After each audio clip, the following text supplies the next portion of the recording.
Good morning. Eu vou fazer a minha apresentação em português, então espero que todos tenham pego um equipamento de tradução. Antes de mais nada, gostaria de agradecer à organização pelo convite para participar desse grande evento.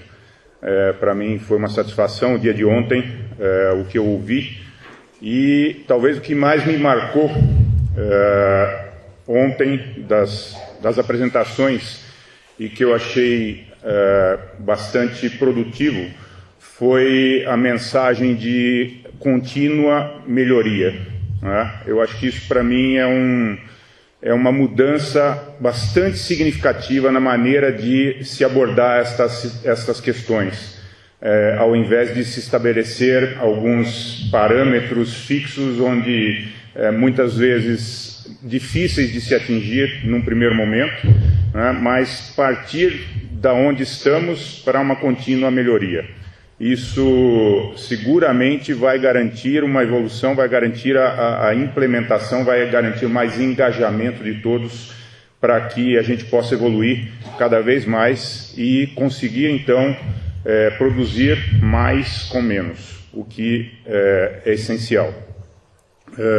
Antes de começar, quando me pediram para falar de produção de carne, né, quando se fala de carne, na verdade vem à cabeça aquele bife suculento, né, uma coisa agradável, uma ideia boa.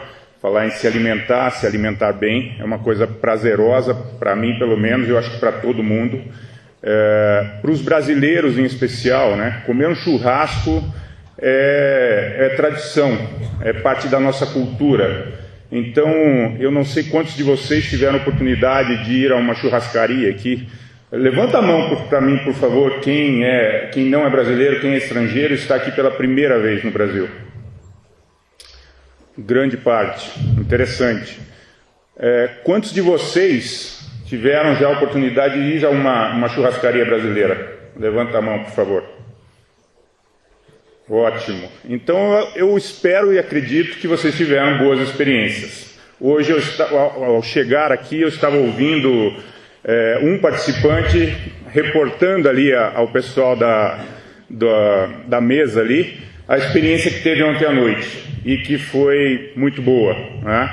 Isso faz parte da nossa tradição, é a maneira que nós somos, então isso é importante para nós. Então, produzir mais não é só uma questão nutricional, não é só uma questão de matar fome, mas é uma questão de manter as nossas tradições. É uma questão cultural. Para o brasileiro fazer um churrasco aos domingos e reunir os amigos é uma grande oportunidade de socialização, de estar junto, de conviver. Então nós precisamos também garantir que nós possamos dar continuidade a esse tipo de tradição.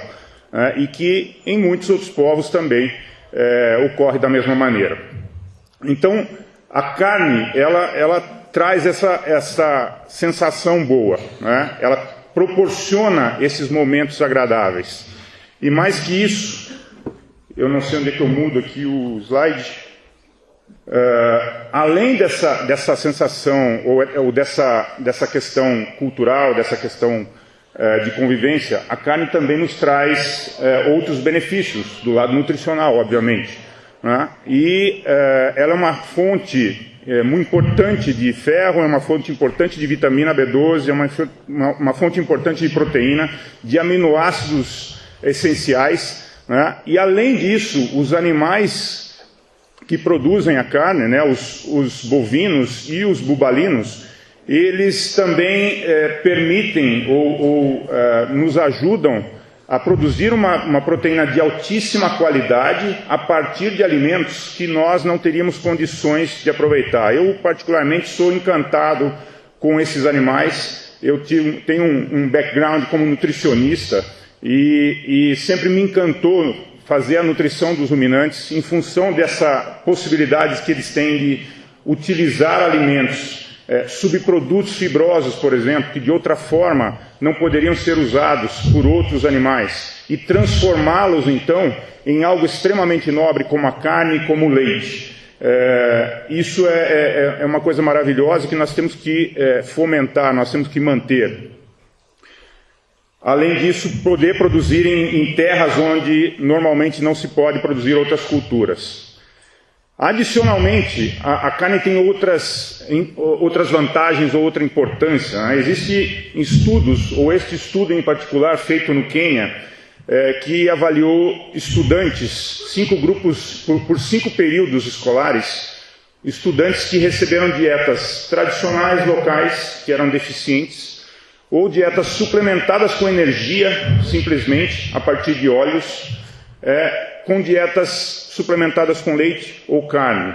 E o que os resultados mostraram consistentemente é que os que foram suplementados ou que receberam carne e leite tiveram um desempenho significativamente melhor do que os que não tiveram acesso a esse tipo de alimento, a esse tipo de suplementação da dieta ou complementação da dieta. Então, isso está ligado ao desenvolvimento cognitivo, está ligado ao desempenho futuro até de quem se alimenta. Se alimentar bem para se desenvolver bem e poder, então, expressar todo o potencial que pode-se ter de uma vida rica, de uma vida produtiva. A Elanco, ela enxerga essa questão da produção de carne e da produção de alimentos, na verdade, de uma forma mais ampla. E quando se fala em fome, né, em necessidade de atender a necessidade nutricional, normalmente o que vem à cabeça é a imagem daquela criança desnutrida, que não teve acesso à comida. Mas, na verdade, fome é muito mais do que isso, é muito mais amplo do que isso. A fome, ela tem várias faces. E aqui a gente está mostrando algumas delas. Então, existem situações que estão muito próximas da gente hoje, gente. Se eu falar, por exemplo, do terceiro quadro, onde a gente fala da caça, a caça pela comida. Aquelas pessoas que têm que procurar a comida, o próximo prato de comida. Então ela procura de manhã a comida do almoço, ela procura à tarde a comida do jantar. Isso é uma face da fome. Ela não necessariamente está doente, não necessariamente ela vai morrer, mas seguramente ela está comprometida. Ela não tem um futuro, não se pode esperar um grande futuro de uma criança que tem esse tipo de dificuldade. Mais que isso, a fome, ela não é exclusividade de países pobres ou em desenvolvimento. Ela está presente em todo mundo. Então, se a gente olhar ali no Edge, existem eventos temporários que podem levar uma pessoa a passar por momentos de fome, que podem também comprometer o seu desenvolvimento, comprometer o seu futuro. Eu vou dar um exemplo de Indianápolis, onde é a nossa sede. Em Indianápolis, existem escolas onde as crianças, no período de férias, não têm o que comer, porque elas vão para a escola esperando o lanche, a alimentação que recebem na escola. E a Elanco tem um programa, então, de suplementar essas crianças no períodos de férias escolares, para que elas não fiquem sem alimentação. Isso num país rico como os Estados Unidos, numa cidade que é a capital do estado de Indiana, uma cidade importante. E, então, a gente pode ver a fome de diversas maneiras, com diversas faces. Todas elas são importantes, cada uma dentro do contexto, saindo aqui de uma questão de disponibilidade na área verde, de não se ter comida, ou, muitas vezes, existir a comida naquele local, mas não estar disponível para algumas pessoas, passando até o acesso, que é a escolha de eu poder ter a qualidade ou poder ter o tempo todo. Nós temos então que mudar os nossos paradigmas. Nós temos que parar de falar de fome e falar de segurança alimentar. Nós temos que parar de falar de crise e falar de soluções, que é o que vocês têm falado aqui, de evolução contínua.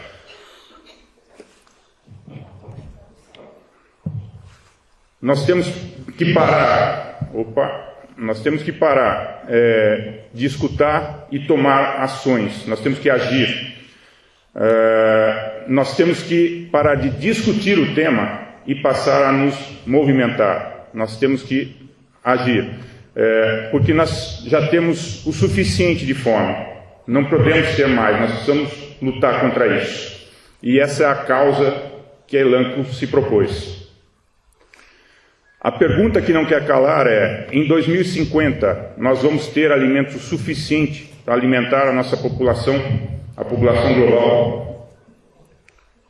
E esse quadro mostra alguns fatos correntes, atuais, que todos conhecem, por isso eu vou ser bem breve aqui, mas o fato é que a população mundial está crescendo. Em 2050 se projeta uma população de 9 bilhões de pessoas no mundo, mas mais importante que isso é que desses 9 bilhões, 3 bilhões vão ter uma ascensão social. Eles vão passar de uma classe mais pobre para uma classe média. E isso demanda mais alimento. Isso permite que eles tenham acesso a mais alimento. E eles vão querer mais alimento e alimento de qualidade. E isso, gente, não vai acontecer em 2050. Essa mudança da classe média, ela já está acontecendo, e é esperado que ela aconteça até 2020, ou seja, nos próximos 6 anos. Para quem é brasileiro, sabe que isso aqui está acontecendo, isso aconteceu nos últimos anos, e a diferença que isso fez para a nossa população, não é? Quantas pessoas passaram a ter acesso ao mercado, passaram a poder comprar, passaram a poder comer direito. Isso faz muita diferença, né? E nós temos que ter isso em mente, nós temos que estar preparados para atender.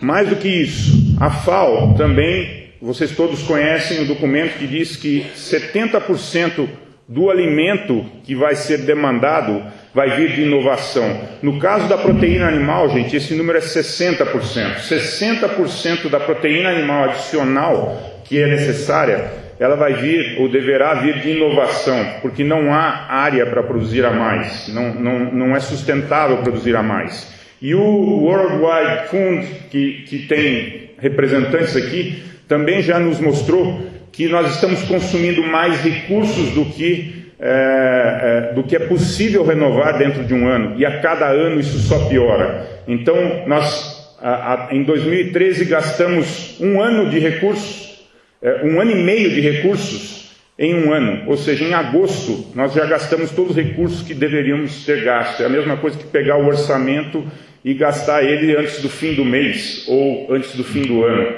Não é sustentável, isso tem que mudar. Nós precisamos produzir mais e mais eficientemente. A visão da Elanco em relação a um mundo com segurança alimentar, ela passa por alguns temas, e o primeiro deles é o acesso. A Elanco acredita que todos devem ter acesso, e o acesso ao leite, à carne e aos ovos, ele pode ser entendido como a possibilidade de se comprar ou de se ter o alimento próximo. Então não basta ser produzido, eles têm que estar próximo de quem vai consumir. Além disso, o acesso também engloba os produtores, porque os produtores têm que ter acesso às tecnologias e poder escolher as tecnologias que se adequam ao seu sistema de produção, para que eles possam então produzir mais de acordo com a sua realidade. Nós não podemos bloquear as inovações, nós não podemos bloquear as tecnologias, temos que garantir que elas estejam disponíveis para cada situação distinta. Esse alimento ele vai ter que ser de preço possível de ser pago pela população. Então ele tem que ser economicamente produzido. Ele não pode ser de uma forma que as pessoas não consigam comprá-lo. Então eu tenho que ter acesso, eu tenho que poder pagar por esse alimento. E uma vez que eu tenha acesso e possa pagar, eu vou me alimentar melhor. Se eu me alimentar melhor, a saúde melhora. Então, com isso, a gente melhora a saúde da população. Ao melhorar a saúde, o desempenho melhora, as vidas melhoram. Outro tema importante, tão importante quanto e que tem que caminhar junto, é o que estamos também discutindo aqui, que é a sustentabilidade. Então, tudo isso tem que vir com sustentabilidade. Essa produção adicional disponível a preço razoável tem que ser produzida de forma sustentável. E por último,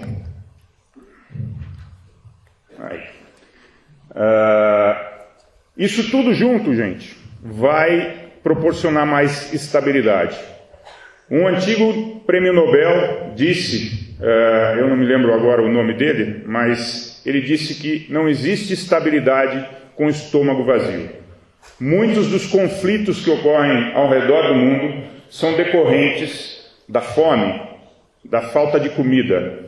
Se a gente resolver esse problema, a gente reduz a tensão ao redor do globo. E isso vai ser bom para todos. Voltando à história da carne, então. Existem 6 grandes produtores de carne no mundo: Estados Unidos, Brasil, Europa, Austrália, China e Índia. Na China e na Índia também grande parte da carne é produzida a partir de búfalos. Onde vocês veem em azul é carne bovina, onde vocês veem em verde tem uma grande parte de carne oriunda de bubalinos. Esses produtores vão ter que suprir essa necessidade. Não que ela não seja produzida em outros locais, mas é onde se concentra a produção, é onde existe oportunidade para se produzir mais. E a demanda por carne, gente, depois de 20 anos de estagnação, ela deve aumentar nos próximos anos. Ela deve passar de 182 gramas per capita por semana para 194 gramas per capita por semana. Parece pouco, né? Mas, se a gente juntar isso ao que a gente já discutiu, do crescimento populacional e da ascensão social da população, que vai querer comer mais carne, vai querer mais proteína animal, isso se traduz na necessidade de aumentar em 43% a produção de carne até 2050. Isso é muita coisa.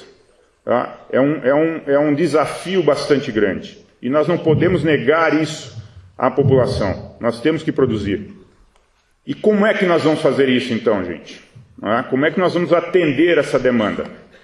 Uma possibilidade é a gente produzir mais a partir de mais animais, a partir de mais área, a partir de mais forragem, a partir do uso de mais água. Eu acho que não é isso que nós queremos. Tudo que está sendo discutido aqui é uma produção sustentável. Para produzir aqueles 43% a mais, nós teríamos que incluir no nosso rebanho global 710 milhões de cabeças de gado e de bubalinos. Isso exigiria um aumento ou uma produção de forragem da ordem de 18,7 bilhões de toneladas métricas e exigiria uma quantidade de água de 8,23 trilhões de litros, ao invés dos 5,76 utilizados atualmente. Eu vou fazer um destaque nessa questão da água. A água é um bem finito. E para vocês que não são daqui também, gente, e que não falam a nossa língua, talvez não consigam entender o que está sendo noticiado na televisão, o Brasil está passando por uma crise, o Brasil não, o Sudeste, a região Sudeste do Brasil, que é onde vocês estão aqui, está passando por uma crise hídrica sem precedentes, histórica. Os nossos reservatórios estão baixíssimos. Tá? A cidade de São Paulo, para quem não sabe, a grande São Paulo, a região metropolitana, ela tem por volta de 11 milhões de pessoas. E esta região ela é atendida principalmente por 2 reservatórios de água. Um deles, o maior de todos, atende 6 milhões de pessoas. O outro, menor, atende 5 milhões de pessoas. Para que vocês tenham uma ideia da gravidade da situação, o maior de todos, que atende essas 6 milhões de pessoas, ele está atualmente com 3% da capacidade de reserva. 3, não é 30. Tá? Estão manejando o restante dos reservatórios para atender tentar atender a cidade. Nós estamos aqui, gente, rezando por essa chuva que vocês estão vendo. E nós estamos rezando para que essa chuva dure e que dure para os próximos 3 meses, não pare de chover. Porque repor essas reservas vai levar muito tempo. E nós temos no Brasil uma característica de que metade do ano praticamente não há chuvas. As chuvas são concentradas agora. Se não chover agora, não vai ter chuva depois. É esta a situação. Pode ser que amanhã não tenha água para vocês tomarem banho no hotel que vocês estão hospedados. Espero que não aconteça. Mas é esse o nível de gravidade que nós estamos da água. Então nós temos que preservar esse bem. Nós temos que produzir com sustentabilidade. Nós temos que resguardar esse bem tão precioso. Então a opção que nós temos é produzir a partir de inovação, produzir a partir de tecnologia, do uso de tecnologia. E essas tecnologias, na verdade, já existem. Né? Já existem maneiras de produzir muito mais. E se a gente usar as tecnologias que já existem, nós conseguiremos produzir esses 43% a mais de carne e o a mais que é necessário de leite e de ovos, sem precisar extrair mais recursos do meio ambiente. Nós podemos produzir com os mesmos recursos os 43%. E nós podemos entender então que essa diferença que seria gasta, ela é uma economia, na verdade, porque a população vai crescer, ela vai demandar, nós vamos precisar produzir. Se a gente produzir mais com o mesmo, já é uma grande coisa. E, como eu disse, existem tecnologias já para isso. Existe uma grande oportunidade, eu diria que ao redor do mundo. Aqui no Brasil, em particular, eu tenho certeza, pelo que eu conheço dos nossos sistemas de produção, nós ainda temos sistemas onde o animal é terminado tardiamente, como mostra a figura, com 5 anos, e eu tenho certeza que isso ao redor do mundo existe ainda também. Talvez aqui um pouco mais, em outros lugares ainda mais, em outros lugares menos. Mas existe tecnologia disponível para que esse animal possa ser terminado em 2 anos. Existe gente aqui conosco que faz isso. O pessoal da Associação do Novilho Precoce está aqui, eles fazem isso. Produzem carne de altíssima qualidade, de um animal jovem e de uma forma eficiente. Então, não precisamos descobrir muita coisa, nós precisamos difundir a tecnologia. Nós precisamos levar o conhecimento para o campo. Nós precisamos criar maneiras que elas sejam adotadas, que elas sejam entendidas, que elas sejam adotadas, e precisamos demonstrar que elas são viáveis economicamente. De outra forma, ninguém vai adotar. O produtor ele quer evoluir, mas ele precisa entender, ele precisa ser educado, ele precisa receber a informação. Então, ao fazer isso, nós vamos conseguir produzir mais carne com uma economia de recursos. E 43% menos de forragem, 43% menos de água, o que significa uma economia de água, por exemplo, de 2,48 trilhões de litros. É muita água, gente. A gente agradeceria muito se essa água fosse depositada nas nossas reservas aqui ao redor de São Paulo. Então eu mostrei para vocês a visão da Elanco, de como a gente enxerga essa questão da segurança alimentar. E na nossa visão, existem 3 áreas que podem ser trabalhadas para se resolver isso. Elas se constituem na inovação, na escolha e no comércio. Se a gente falar de inovação, como eu disse, existem já tecnologias que nos permitem produzir tudo o que precisamos com muito menos recursos. Nós precisamos difundir isso. Nós precisamos que isso chegue ao produtor, as melhores práticas. E quando a gente fala de inovação, a gente está falando de produtos. Existem produtos que podem ajudar nessa melhoria. Existem práticas ou manejos que podem permitir esses avanços. E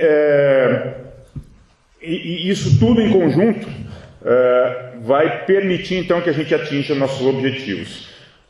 A verdade é que os especialistas, eles concordam e isso é um estudo que foi feito em parceria da Elanco com o Centro para a Integridade Alimentar dos Alimentos, e que foram consultados, então, especialistas ao redor do mundo, e perguntou-se a eles quais os caminhos que eles acreditam que podem nos levar a este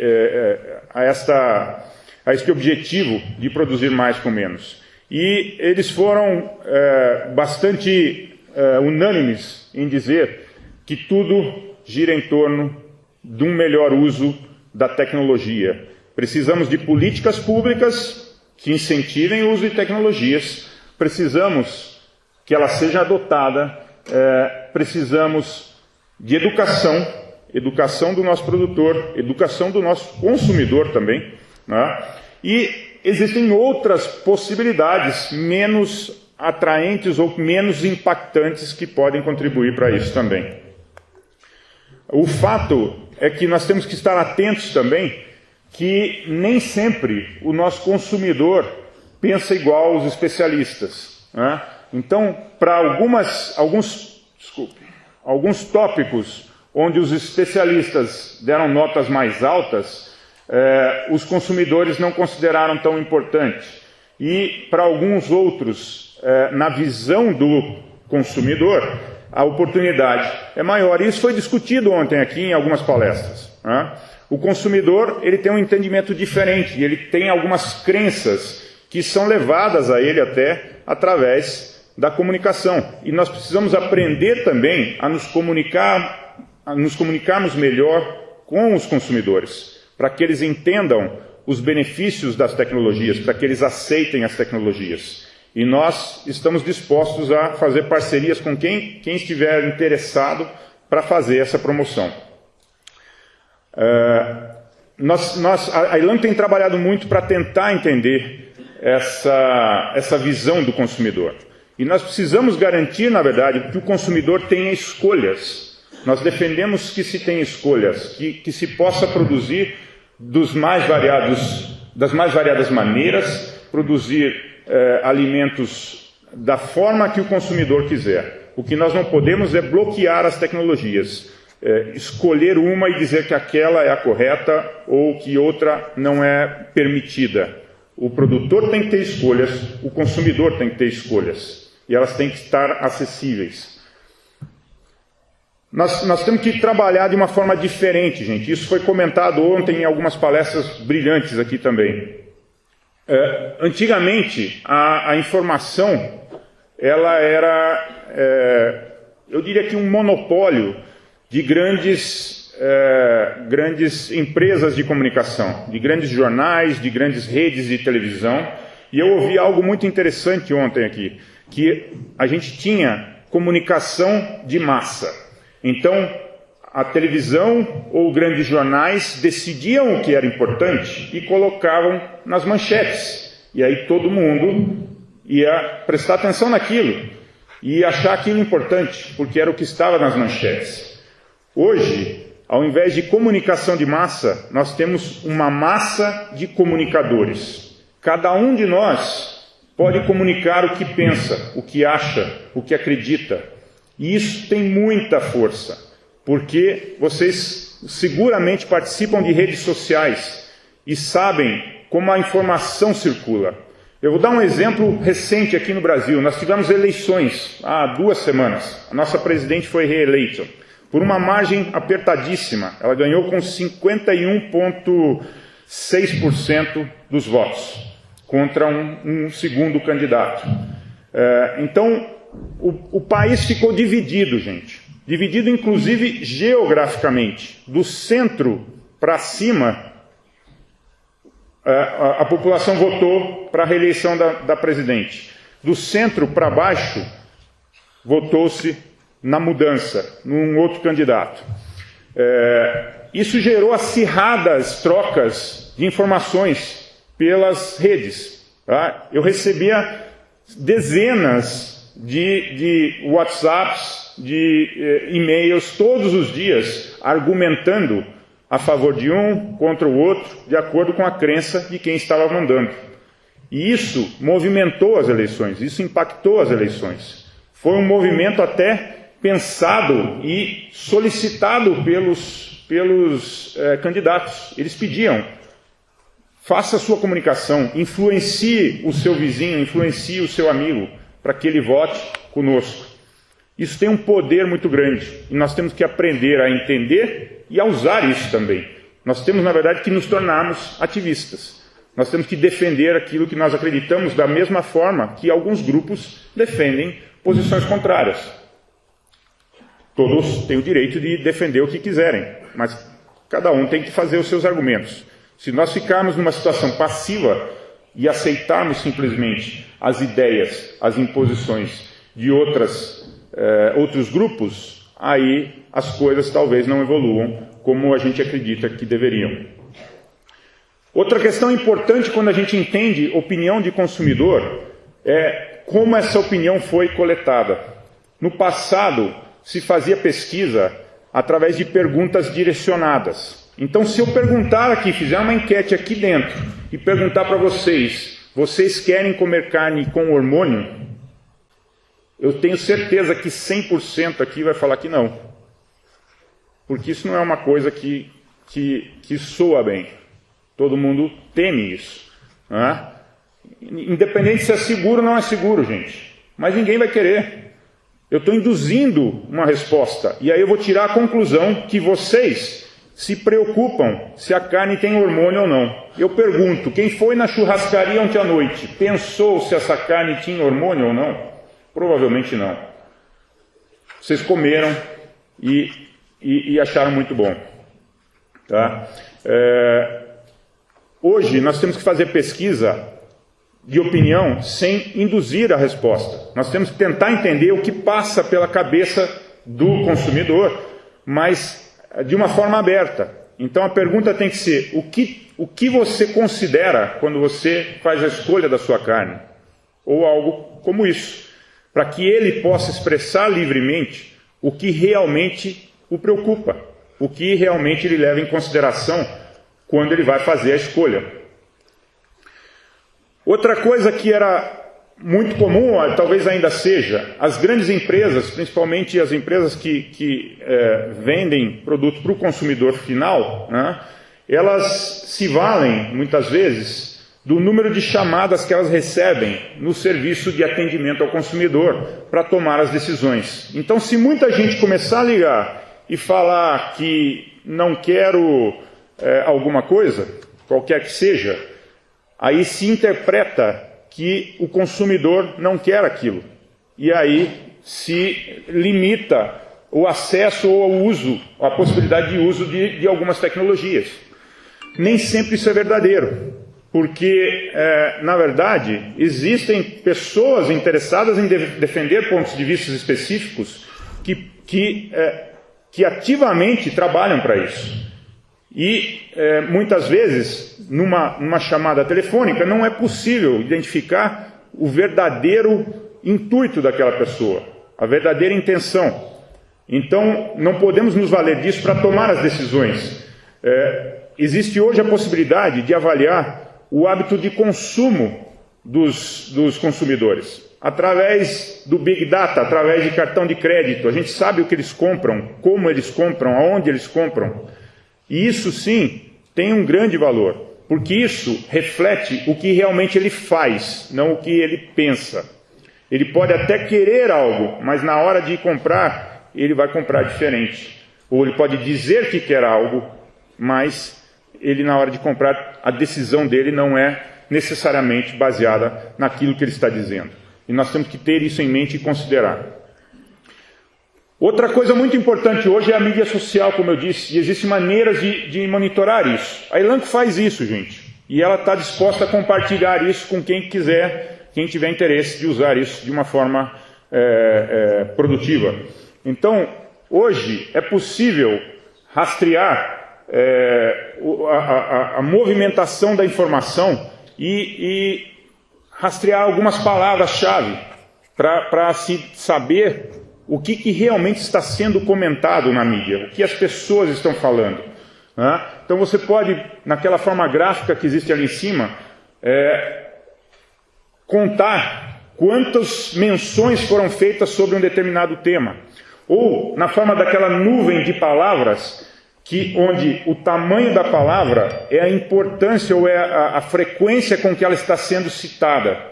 Então você olha para a nuvem, você sabe que está se falando de alimento, de carne, de antibióticos, né? E a gente pode monitorar por quanto tempo isso está sendo falado, né? E até descobrir por que isso está sendo falado, o que ocasionou esses comentários, o que ocasionou toda essa discussão, para que a gente possa, então, entender o que está preocupando o nosso consumidor e levar a ele informação para que ele possa, eventualmente, se tranquilizar e entender o que se passa, como que a tecnologia é utilizada e por que ele não precisa temer aquela tecnologia. Eu posso saber aonde está se falando, né? Se é no Facebook, se é no Twitter. Então, eu consigo monitorar tudo isso e fazer o bom uso disso. Isso é importante hoje. É uma ferramenta nova, uma ferramenta que não se tinha antigamente, que precisa ser mais usada para que a gente possa, então, levar a informação que o consumidor precisa. E, com isso, fazê-lo entender da importância, da significância e da segurança e sustentabilidade daquilo que a gente faz, que é produzir carne de forma sustentável. Outro estudo que a Elanco patrocinou reuniu aí 34 estudos publicados ao redor do mundo, em 26 países, mais de 100 mil consumidores, e se coletou informações de questões não direcionadas e também de hábito de consumo dos consumidores. O que eles compram, onde eles compram. E é interessante esse resultado, gente, porque de forma bastante consistente, 95% dos consumidores tomam as suas decisões de compra baseado em sabor, em custo e em nutrição. Então eu quero saber se aquilo me atende do ponto de vista de sabor, eu quero saber se eu posso pagar por aquilo, eu quero saber se aquilo é nutritivo. Então, pessoas que fazem escolhas, por exemplo, de coisas diet, de alimentos diet, porque não querem engordar, ou pessoas que têm problemas de pressão e que precisam de determinados alimentos. Esse tipo de escolha é realidade para a maioria dos consumidores. Existem outros 4% que foram definidos aqui como compradores de luxo. Eles querem coisas gourmet, eles querem alimentos especiais, ingredientes especiais, eles querem alimentos orgânicos, eles querem comprar alimento produzido localmente, eles valorizam isso, eles estão dispostos a pagar por isso. Mas é um pequeno grupo, gente. E o interessante é que esses dois grupos eles não são excludentes. Eu, em alguns momentos, tenho os meus momentos de luxo. Então, quando eu vou fazer a reunião dos meus amigos, eu quero ir ao supermercado e comprar um queijo parmesão Grana Padano produzido na Itália, que custa o dobro de um produzido no Brasil, mas que é muito melhor. Mas eu vou comprar um pedaço, que é para a gente degustar enquanto eu tomo uma cerveja, talvez produzida na Alemanha ou na Holanda, porque é uma ocasião. É algo diferente. Eu quero recepcionar, eu quero ter um momento com os meus amigos, com a minha família. Então, nesse momento, eu sou um comprador de luxo. Mas eu não faço isso no meu dia a dia. No meu dia a dia, eu compro o queijinho nacional comum. Né? Eu compro a cervejinha nacional para eu beber, se eu for beber todo dia. Então, eu posso ser uma coisa ou outra em determinados momentos. Mas o fato é que 99% das pessoas se importam com essas duas coisas, e 95% se importa com custo, sabor e nutrição. E existe um pequeno grupo que tenta impor suas ideias. Então, eles são os que querem banimentos, querem que, por exemplo, não se coma carne. E querem que ninguém coma carne. Não é que eles não querem comer carne, eles não querem que ninguém coma carne. O que eu não acredito que vai acontecer, gente. Tá?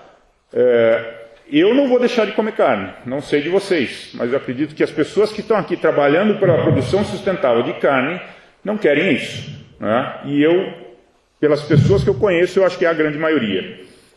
Eu quero que ela seja produzida de forma sustentável, eu quero que os animais sejam bem tratados, eu quero que ela seja econômica, mas eu não quero que deixe de produzir. Então, é um pequeno grupo, e o que nós não podemos deixar é que esse pequeno grupo direcione as políticas, direcione as decisões. Essa pesquisa, gente, ela foi feita em 2 momentos. Em 2011 e 2013 ela foi refeita. Tá? E o fato que eu quero mostrar aqui é que os 3 principais fatores não se alteraram: custo, sabor e nutrição. O que houve em 2013 foi uma maior relevância do custo, em função, possivelmente, de crise global, econômica, né? As pessoas deram mais importância ao custo. Então, passou a ser mais importante, mas os fatores são os mesmos, não mudaram. Então, precisamos garantir acesso, precisamos entender o nosso consumidor. E, por último, nós precisamos garantir o comércio. O alimento precisa poder se movimentar, porque existem regiões do globo onde é possível produzir com mais eficiência e esse alimento tem que ser levado para onde não é possível produzir, para atender as populações que estão onde não é possível produzir. É óbvio, a produção local, sempre que possível, eu acredito que ela seja mais econômica, mais interessante, talvez, do ponto de vista até sustentável. Mas isso não é uma realidade em todos os lugares, gente. Não dá para produzir em todo lugar, né? Tem lugares que faltam recursos, não é possível. Então nós temos que poder mover, nós não podemos criar barreiras a isso. E ela vai se mover quando for necessário, quando for econômico, quando houver demanda, né? E o custo desse transporte, ele é muito pequeno, perto do custo total do produto. E, na verdade, existem tarifas, as maiores tarifas, talvez, de comércio exterior são sobre os alimentos. É onde existem maiores barreiras, porque os países tentam se proteger, tentam produzir localmente, até para garantir o seu próprio suprimento. Nós temos que trabalhar contra isso, ou para que isso não seja uma regra definitiva. Um bom exemplo disso é o México, que depois de fazer um acordo de livre comércio com os Estados Unidos, passou a importar carne de porco dos Estados Unidos, e nem por isso, ao longo dos anos, a produção do México caiu. Na verdade, ela até aumentou um pouquinho, mas o consumo aumentou consideravelmente. Mais pessoas tiveram acesso à carne de porco no México, puderam se alimentar melhor, puderam ter mais escolhas a um custo mais acessível. Então isso é positivo, tá? E nós temos que fomentar isso. Para terminar, gente, de tudo isso, o que a Elanco enxerga é que basta. Nós não podemos mais tolerar a falta de alimento, nós não podemos mais tolerar a fome. Nós temos que trabalhar, nós temos que nos tornar ativistas, nós temos que difundir a informação verdadeira ao redor dos nossos sistemas de produção.